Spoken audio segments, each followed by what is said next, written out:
Hello, hello, welcome Aldsidu, Old Saxon heathens, Old Ways heathens of all the Germanic tribes. Today's video is going to be about modern Asatru versus historical heathenry.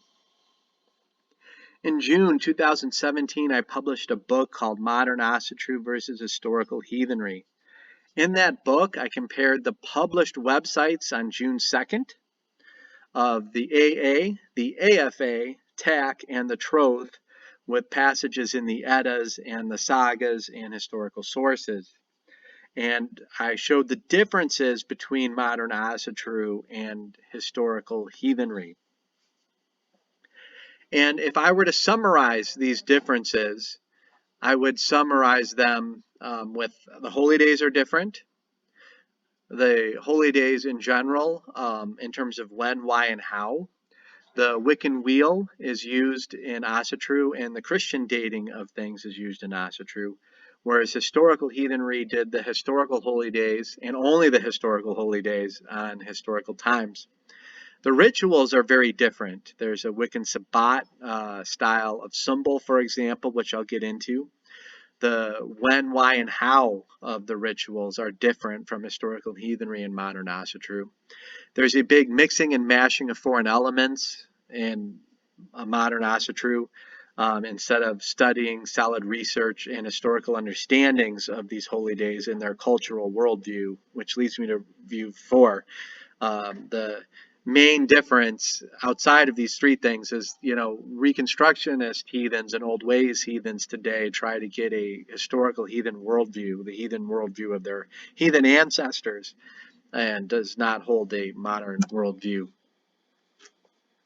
Now, who were the Germanic tribes? I've discussed this in other videos, but Romans, they understood the Germani, different from the Keltoi and the Slavic pagans and the Roman pagans and other groups. And they started to write about the Germanic tribes in 49 BC. And to them, the Germanic tribes lived in this area here on the map, but over time, they obviously understood the Scandinavian tribes in Denmark, Norway, and Sweden.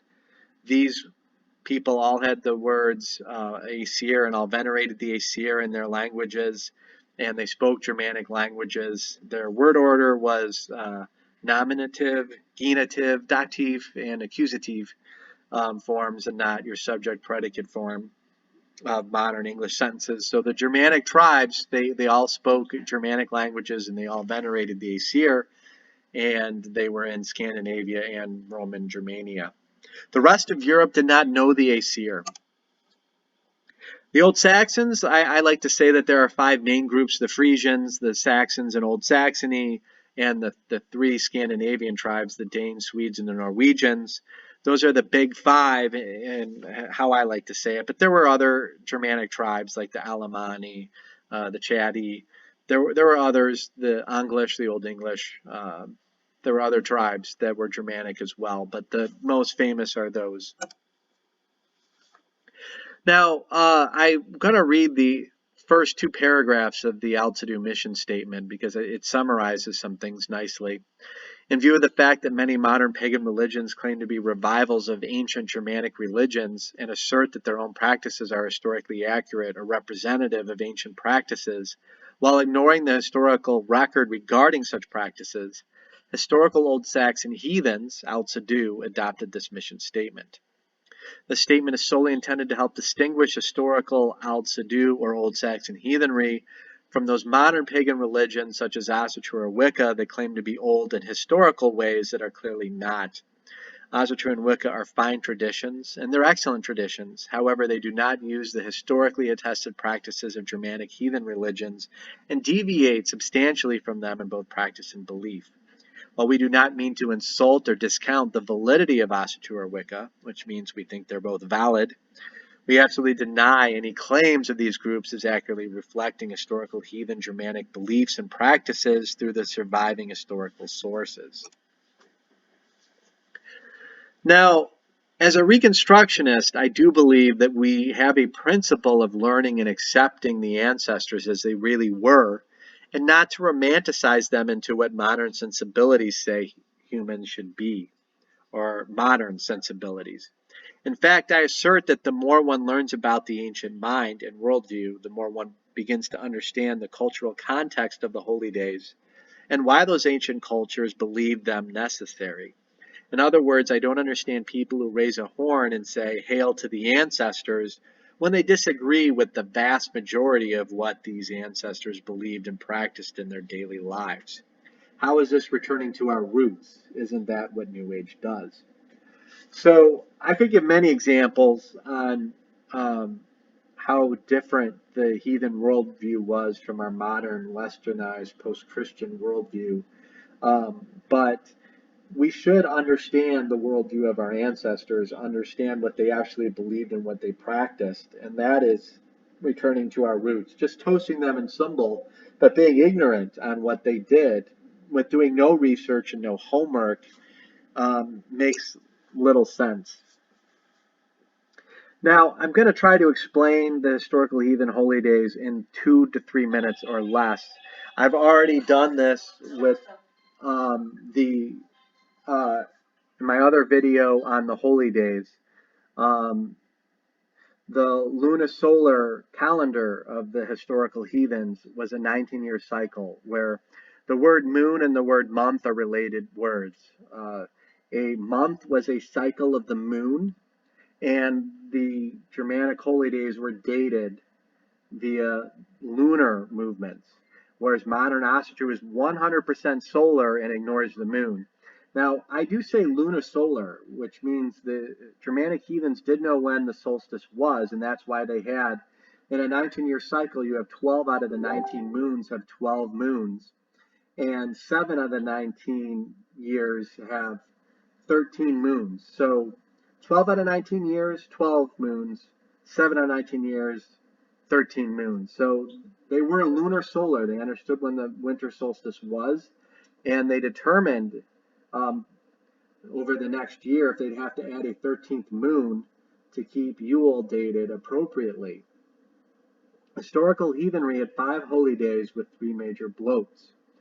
The 3 major bloats are winter nights, which is the first day of winter, midwinter, which is Yule, and Sigurblot, which is the first day of summer. These are dated on lunar times. Winter nights was a house bloat and Dieserblot on the full moon of Hausmanuther. Yule was on the full moon of Yule moon or Yolmanuther, and Sigurblot was on the full moon of Goa in the pre-Christian, not current Icelandic calendar, when Goa was actually the 4th moon of the year and around April.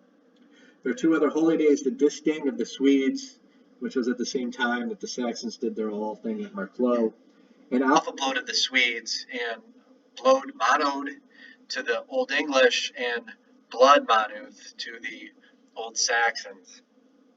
These are our attested holy days. Now, I said that historical heathenry used a lunar solar calendar. The pre-Christian Yule feast occurs at the first full moon after the first new moon following the winter solstice, while the Disting took place at the 3rd full moon according to the same method of calculation. Dr. Andreas Nordberg wrote this book in Swedish. He is the world's foremost authority and scholar on the dating of Norse holy days, and he has a book out for free in academia.edu with a 1-page English introduction and a 20-page English summary of his Swedish book at the end of it. So go get that book in academia.edu. He shows calendar rods, calendar staffs, and the literary evidence that proves that the pre-Christian Yule was on the first full moon after the first new moon following the solstice. Now, modern Asatru also does not acknowledge that there were Yule moons, like the Old English had the moon of Juli. The G is pronounced like a Y. Juli in the Old Swedish Jolmanuther, the Icelandic Ulir, that's spelled Y-L-I-R for Euler. So, when is Asatru taught that Yule is a lunar time? I've never seen Asatru do that. And let's skip to the second quote. We'll go back up to the first quote later, but the Chronicle of Theodmar of Merseburg is a great quote. It's too forgotten.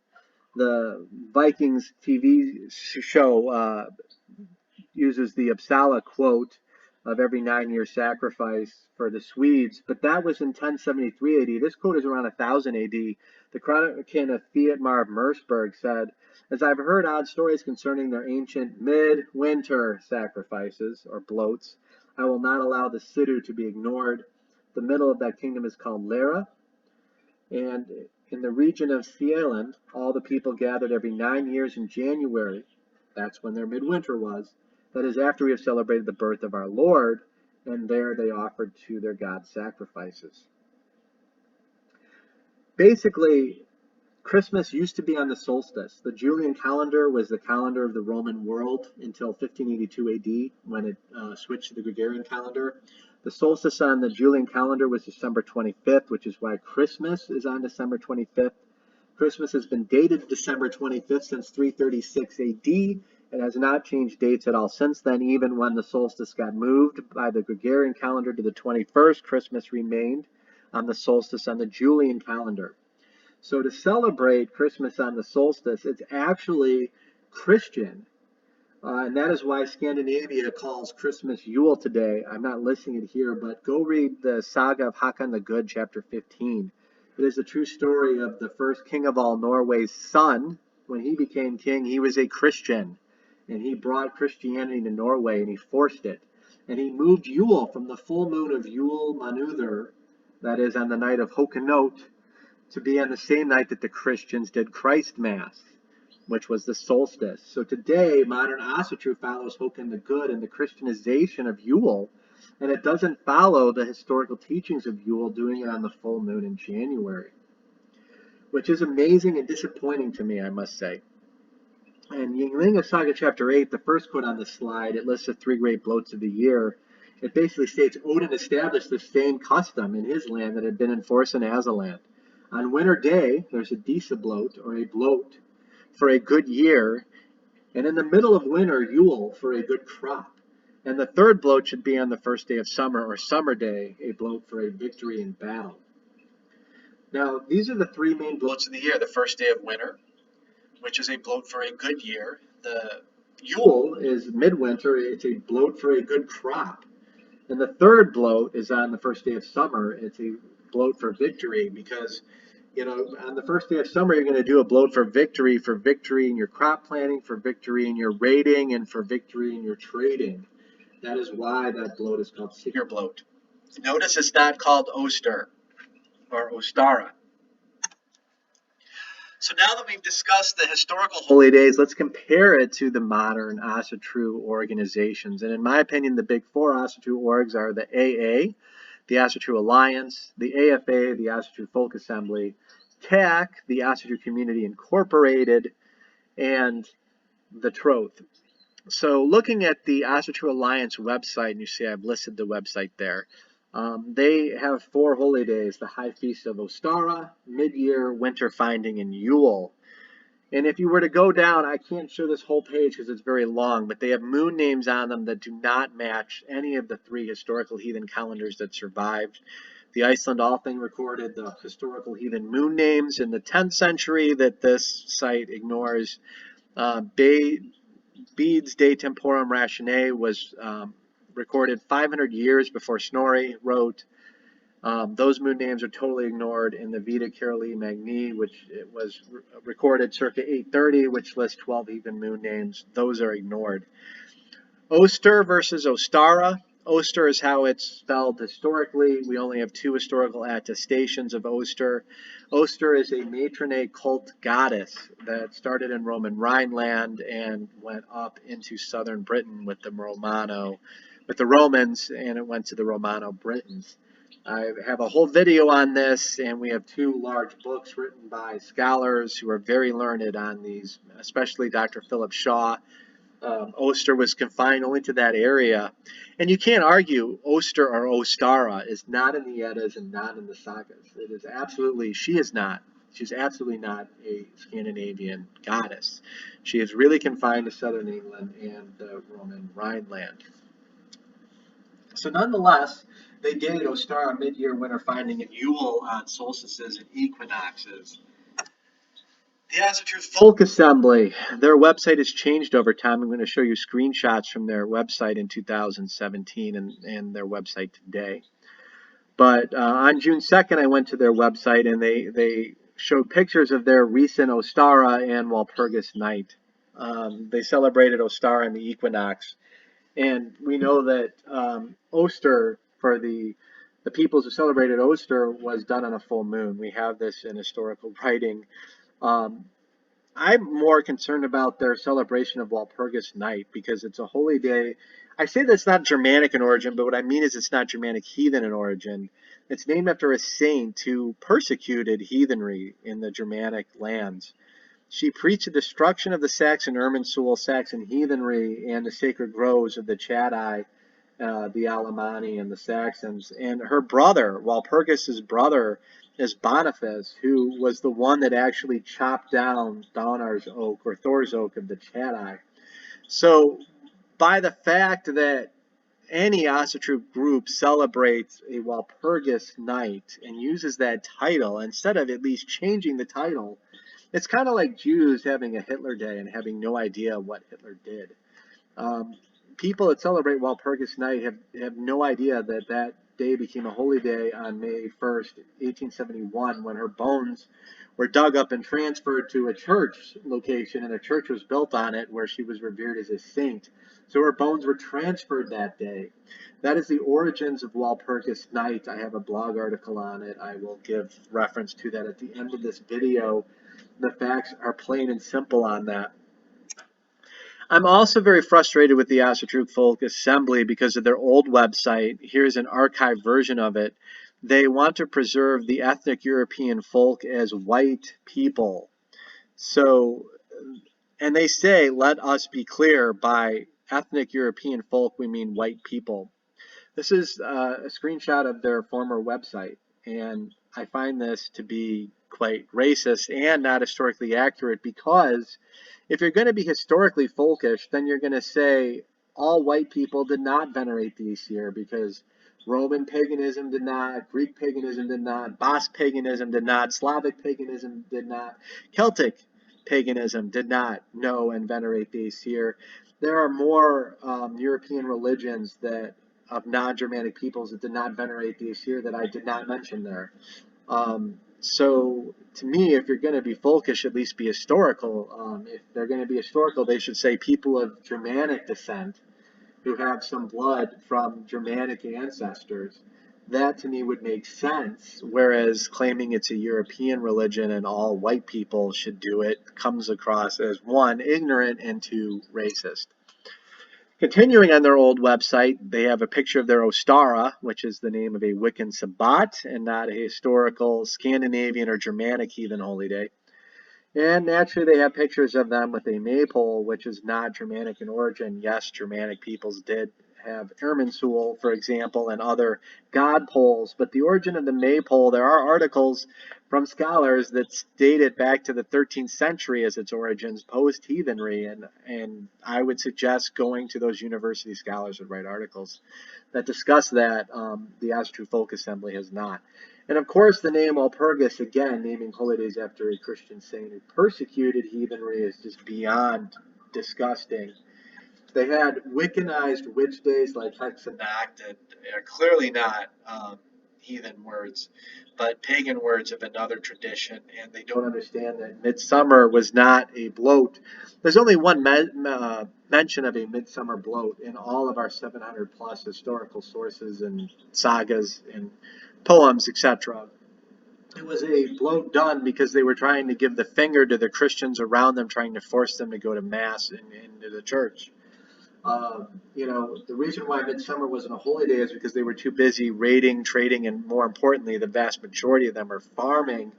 The holy days are really at crop planting, crop harvesting, and the midpoint of winter, where they're trying to survive the darkest and freezing cold times of the year.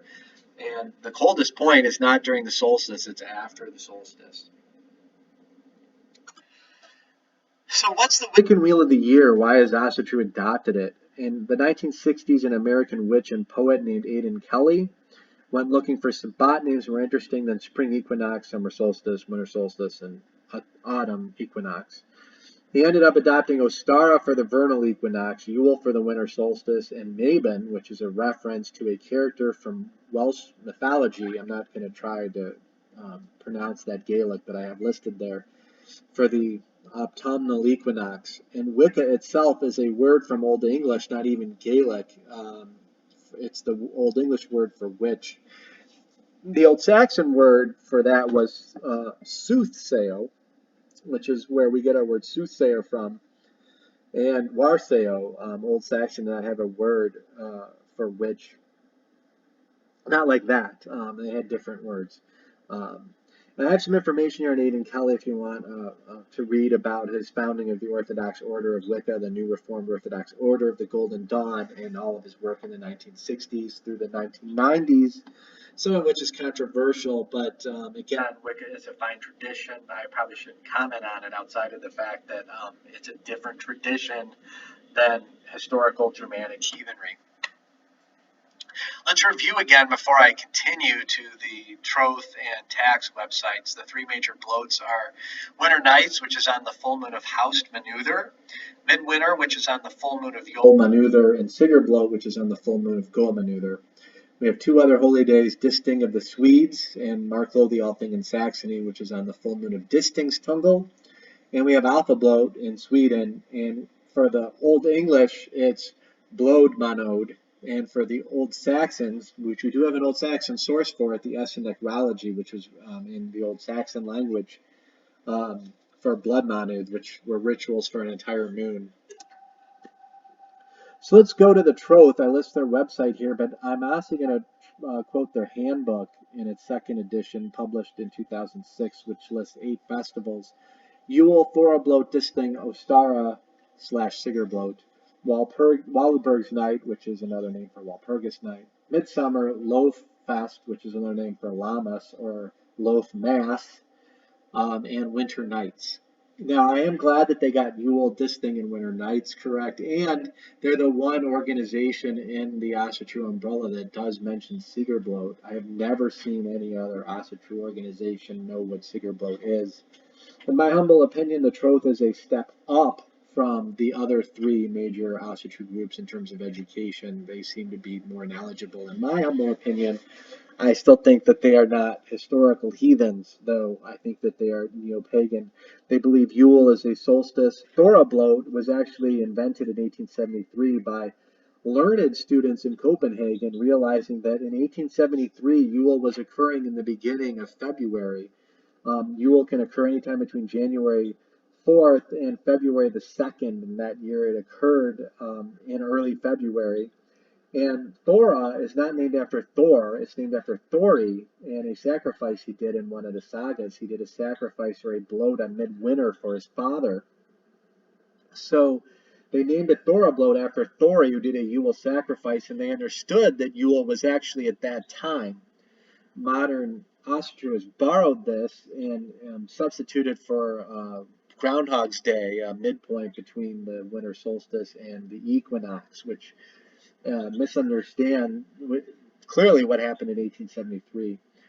They do name Disting, which is amazing to me. They were the first Asatru group that mentioned Disting and Sigurblot, excuse me.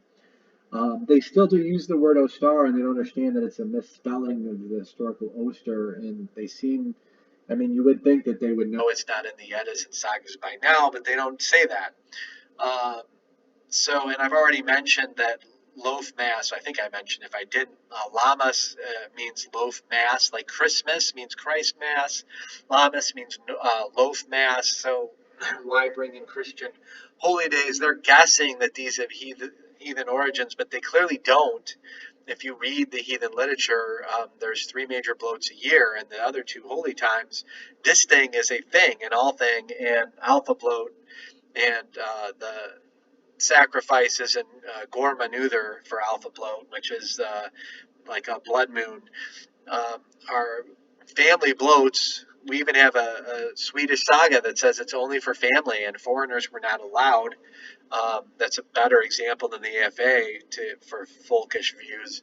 Foreigners were not allowed in the Swedish Alpha Bloat ceremony. It was for family only, and it probably was to ancestors. And they do understand Winter Nights, but they think that they don't understand that it's also called house bloat, and they don't understand that it's lunar, solar based. The last org that I will briefly discuss is TAC, the Asatru community. On their website, which they've changed it, they are aware of my book. I got some colorful IMs from the founder of TAC, who, well, he gave me some colorful words. But in 2007, they listed 9 dates, which is interesting to me because, historical Asatru had 3 major bloats that lasted 3 days.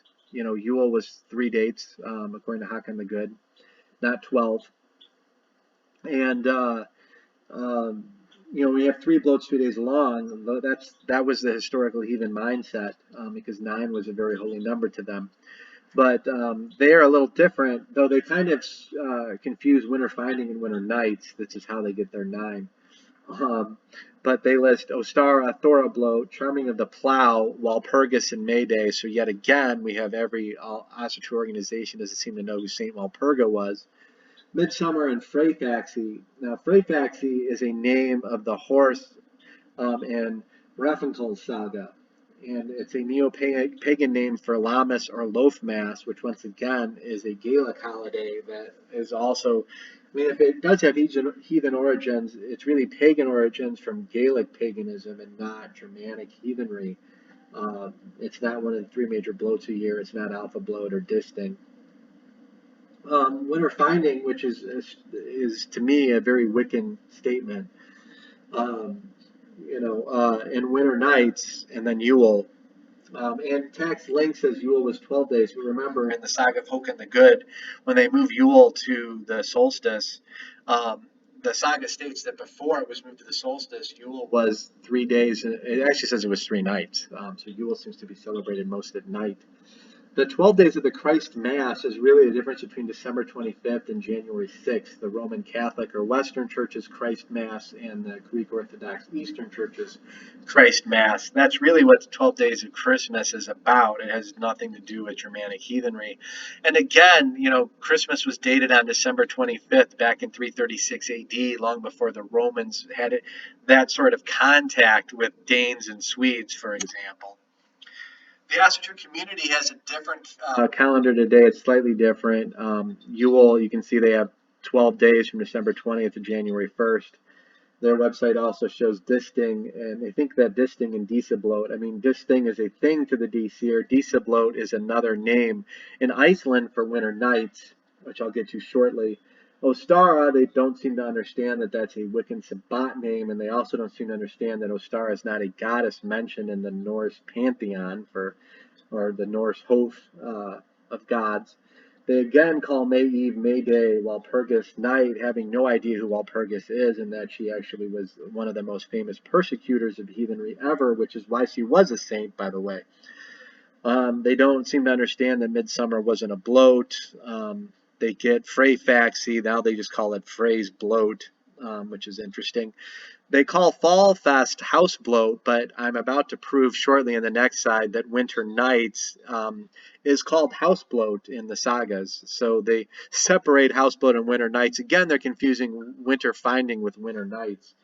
I do find it interesting that they do understand that Winter Nights is most years in October, some years are early November, but they don't seem to understand that that's really, the grass and the trees tend to be green after the spring equinox, and they lose their leaves after the fall equinox. The coldest part of winter. Winter doesn't begin in the Roman mind until the solstice. Winter's wrath is after the solstice, and the heathens knew that, which is why Yule was after the solstice.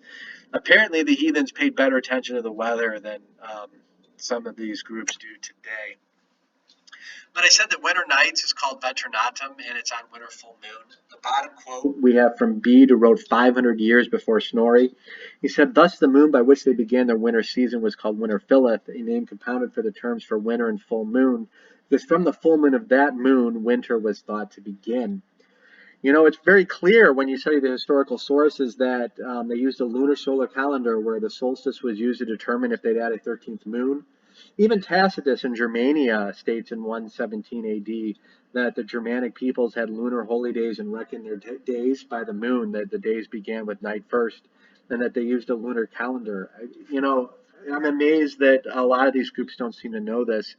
And the first quote here, Gisla Saga Sura Sunar, chapter 9, Thorgrim meant to have a house bloat on Veternatum and sacrifice to Frey. It's kind of weird to me. You have Frey, Winter Nights, and house bloat all in a row, kind of like the Asatru community does, but they have Frey as one bloat, Winter Nights is another bloat, and house bloat is another bloat, when really it's all the same thing.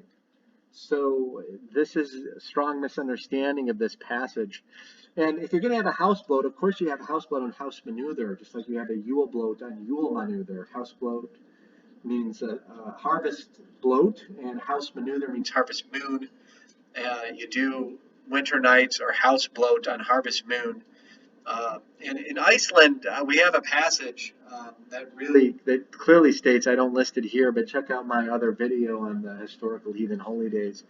Dísablót, Winter Nights was called Dísablót in Iceland. It was also called Winter Nights as well, but that's Dísablót is not with this thing. It is with Winter Nights. Now, Symbol, I'm going to conclude my video with Symbol.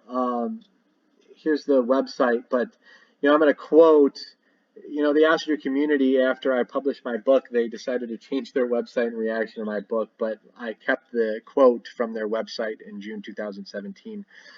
But a symbol is started by the person who is hosting the rite. A drinking horn is filled with libation for the ceremony. The host makes his toast and then passes to the next person. The horn is passed to each individual in turn. Now, I probably should have posted the whole quote, but it basically says this is done 3 times. After is the next sentence. They made a typo on the website, but I decided to add the word "to" here. They left the word "to" out originally on their website. So TAC basically states Symbol has 3 rounds, that there's one central drinking horn and it goes in a circle, one person at a time. And honestly, really the first person to do this was the founder of the Asatru Folk Assembly. And the most amazing thing to me about modern Asatru is you either follow that guy or you hate him. And I would say all Asatru are follow that man. He's the one that came up with the Wiccan Wheel of the Year and brought in Asatru. He's the one that believes Symbol is done this way. And all these other groups claim that he's a racist and they don't follow him, but they follow all of his teachings but the racial teachings. And that really makes me scratch my head, by the way. But that's where this idea comes from. It's taken straight from Wicca. And lots of people in Theta's past and Asatru's past, they were either in Anglo-Saxon Wicca or Wicca first, which is fine. But Asatru should be a different religion from Wicca. It shouldn't be Norse gods with Wiccan practices. So the sources of heathen Symbol are Håkon the Good, chapter 16. Now, I mentioned Håkon the Good, chapter 15 before, where Håkon the Good moves Yule from the solstice, or excuse me, he moves Yule from the full moon of Yule manuther on Håkonot. He moves it to the solstice, which was December 25th. But immediately after that, Håkon the Good, chapter 16, the next chapter, describes a Yule bloat and Symbol. So go check that out. Also, a Symbol in Beowulf, verses 49 through 675, we have a very lengthy Symbol. And in Heimskringla Olaf's Saga Tryggvasonar, chapter 35, we have a historical heathen Symbol. And honestly, the third one's my favorite one. I mean, all of them are good, but the third one's my favorite one. All of these symbols show that there are multiple cups, not one, going in a circle 3 times, that boast, oaths, and toast are done randomly. It has positions like a thule, or they say thial today. The Y is pronounced more like a U, where someone is meant to guard the oaths and to challenge them to make sure that they're attainable. You have a Symbol Geva, a Symbol Giver, who's the host. There's a Symbol Gifa force speech, for example, Beowulf lines 49 through 490. You have ale bearers. There's even an ale bearer force speech, so to speak, or prayer, in verses 1169 to 1175 in Beowulf. There's a braggerful, or a bragoful, spelled differently. Even in the saga of Ragnar Lothbrok, the braggerful is mentioned in that saga. And you would think with the Vikings TV show that Asatru would pick up on, that a braggerful, the cup of bragging, or the god bragger, some people argue that it's that. You would think that they would know that. You would think that the people that watch the TV show would read the saga, but Like many Christians don't read their Bibles, many Asatru are never crack open the Eddas or a saga. There's gift giving in symbol. While I say it's optional, I find it in most symbols. There are even Yule symbols listed in various other places in the uh, historical sources. And just because there's gift giving in a Yule symbol doesn't mean that they ripped it off from Christianity or Christianity got gift giving from that. There's gift giving really in just about every symbol. There are shopes or skald or bards who sing songs or recite poetry. And again, the boasting, oasting, and toasting is done at random. And of course, symbol is closed historically by the symbol giver, closing with the final bragger, full or mini to the ancestors, when the random boasting, oasting, and toasting is coming to an end. So what is heathen symbol not? It's not in a Celtic circle. It is not a Wiccan sabbat with each person channeling energy one person at a time. And some symbol myths is that it has to be a drinking horn. I mean, you can have cups, you can have steins. The vessels in the historical sources are plenty and different. Symbol order does not have to be circular, it's random.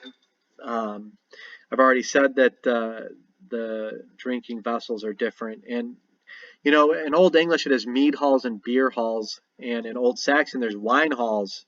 So, most of the time people think that there's mead halls only, but the historical sources do have multiple words for them.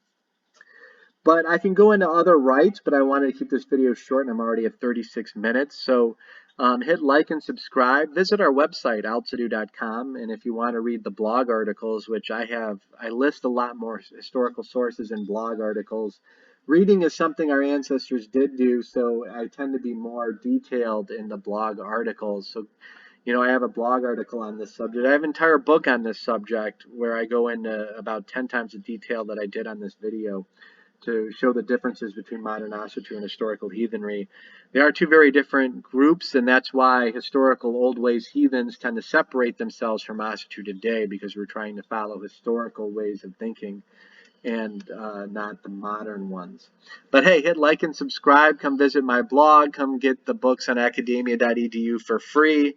And I know I'm going to get some thumbs down. I'm not here to make everyone happy. I'm here to teach the way it is. So thank you so much for listening, and be civil in the comments. Thank you.